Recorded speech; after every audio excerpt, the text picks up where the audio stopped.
When we talk about some of the biggest failures in movie history, there are usually two kinds of films at the center of that discussion. Truly terrible flicks that deserved to be rejected by audiences, and misunderstood movies that simply didn't hit at the right time. Welcome to Fight Club. Some of those in the second category end up being seen as legitimate masterpieces after they've escaped the need to make their money back. And that's what we're looking at today, a sci-fi masterwork that didn't make its budget back at the box office. Embarrassing. And got mixed reactions from critics. And today, it's considered a cornerstone of the genre. I'm Drew Deitch for Giant Freakin' Robot, and this is why Blade Runner failed. Based on the novel Do Androids Dream of Electric Sheep by iconic author Philip K. Dick, Blade Runner is the story of Rick Deckard, a retired police agent who specializes in hunting down replicants. Replicants are artificially created humans manufactured for manual labor. Deckard is brought back into the job by his old boss and tracks down a number of fugitive replicants while also falling in love with a woman. I'm Rachel. Who happens to be a replicant herself. Now, just to cover my bases on anything I'm going to say, let the record show, I think Blade Runner is great. But it's not hard to see why it took so long for most people to see it that way, and why some viewers will never be able to see it that way.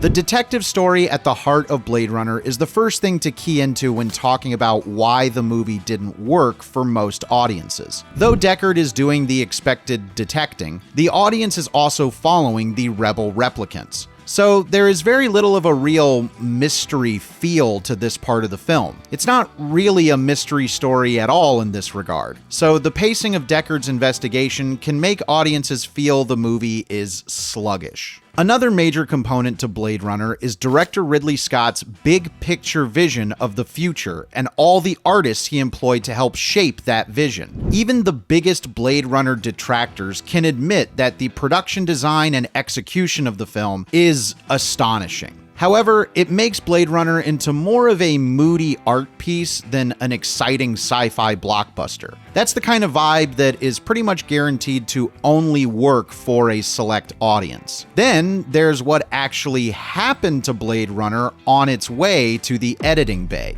Certain producers were nervous about the film making sense to audiences. So, against the will of Ridley Scott and the other main creatives behind the picture, an inner monologue voiceover was created for Deckard. Maybe in those last moments he loved life more than he ever had before. Not just his life, anybody's life. Granted, this isn't out of place for the film noir inspirations behind Blade Runner, but it was a decision that even Harrison Ford felt pretty weird about when it happened. And while there are notable fans of the voiceover version, love that voiceover. I want it. I keep replaying my Criterion Laserdisc to hear that voice. It's not exactly the most celebrated part of Ford's acting career. I agree. Then the real meddling started, as the decision was made to reconfigure the ending of the film to allow for a happy escape between Deckard and Rachel. It was clear that the production was becoming worrisome for the money people, and they wanted to try and mold the movie Ridley Scott had been making into something trying to be more commercial and accessible. But all their fiddling would end up being for naught. Blade Runner opened at the number 2 spot at the box office with a disappointing $6 million compared to its $30 million budget, the equivalent of almost $100 million today. It didn't help that Blade Runner was opening in the 3rd week of a massive pop culture game changer at the box office, E.T. the Extraterrestrial. There's this common perception that Blade Runner didn't do well at the box office because it was a dour, grim-looking movie, while folks were riding the emotional highs of E.T. While I think there's some credence to that argument, I don't think Blade Runner was ever going to be widely accepted by general audiences, even if it had the best possible spot on the release calendar. It's a strange, melancholic, and meditative movie, which is not something mainstream audiences hardly ever want to throw their support behind. unless it's culturally attached to a Barbie movie, I guess. Why? This isn't a film with a lovable, quippy hero who saves the day from the big bad. It's a dark, contemplative examination of what it means to be human. I want more life, Father.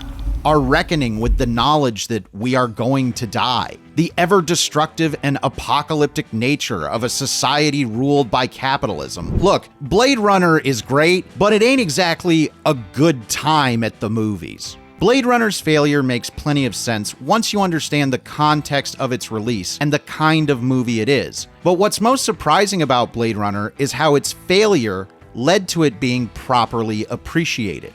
Even during its initial release, there were plenty of viewers who fell in love with Ridley Scott's adaptation of Philip K. Dick's novel, clunky Harrison Ford voiceover and all.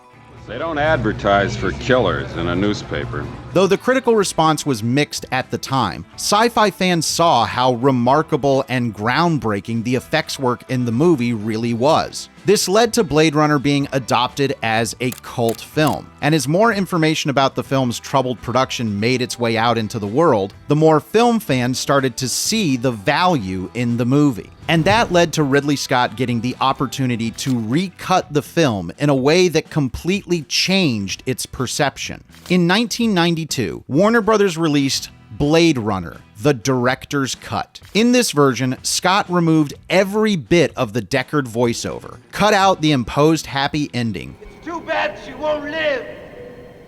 But then again, who does? And even added a unicorn dream sequence that reshaped the entire story to add ambiguity to Deckard's own identity. Scott was given another chance to re-edit the film in 2007 with The Final Cut, which mostly contains everything from the director's cut with newly shot effect scenes and other digital changes. Thanks to the multiple versions of Blade Runner and their overwhelming success on home video, fans have had plenty of Blade Runner to overanalyze and opine on over the years. The movie has become more than just a cult classic, as evident by its inevitable franchiseification, with a direct studio sequel in 2017, an animated series, and an upcoming streaming series on Prime. Needless to say, Blade Runner is anything but a failure today. The sci-fi film is alive and well, continuing to influence new generations of filmmakers.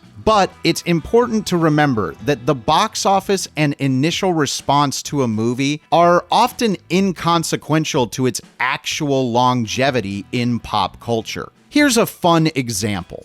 In 1982, Blade Runner was the 29th highest grossing movie at the domestic box office. Want to know some movies that beat it significantly that year? Sharky's Machine at number 23, Firefox at number 14, and Porky's at number 6. Now, unless you're an old head or a film freak, I'm both, I'd wager you haven't seen those movies and may not even know about them, but you've definitely crossed paths with something from Blade Runner. So the next time some other YouTube movie dimwit wants to rattle on about the importance of box office as it relates to a movie's quality or cultural impact, ask them why they don't have a collectible Porky's peephole on their shelf of toys. And then go watch Blade Runner, because it's great. Want to ensure this channel doesn't become lost in time like tears in the rain? Subscribe to the channel. Enjoy these looks into famous movie failures? Like the video and leave a comment to let us know you want to see more just like it from us here at Giant Freakin' Robot.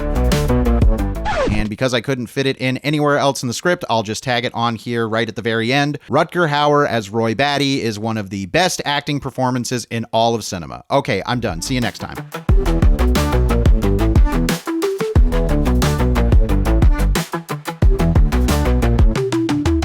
Nothing is worse than having an itch you can never scratch.